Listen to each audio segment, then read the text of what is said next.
i bavim se trailom.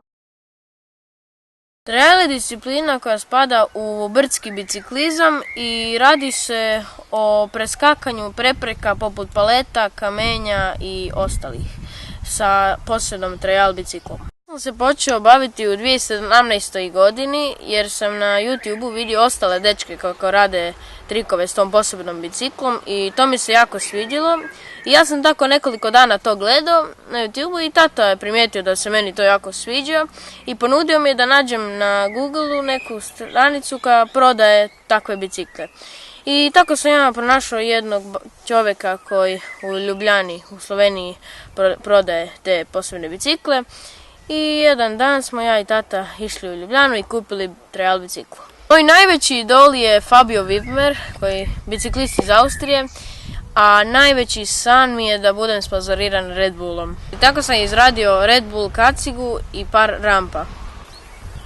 Specifikacije trail bicikla su to da je zadnja guma puno deblja nego prednja, zato jer često se koristi u trail biciklizmu to da se skače prvo na zadnji kotač, a tek onda na prednji i onda se mora guma jako dobro hvatati za rub neke prepreke.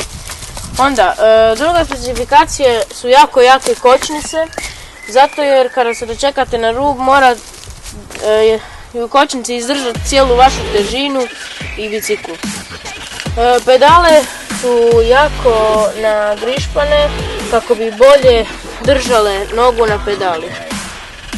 Pa trail nije baš skup sport, jedino što je najbitnije u trailu su kaciga, bicikla i ako hoćete možete kupiti i ostale štitnike. U slobodno vrijeme osim učenja i voženja bicikle sviram i gitaru.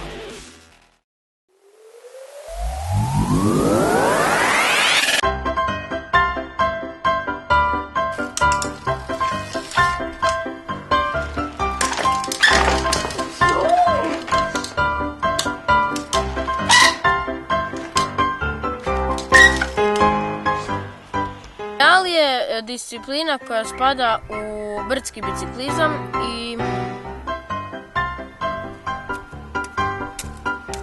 se počeo baviti 2017. godine jer htio sam volim mi izrađivati stvari poput rampa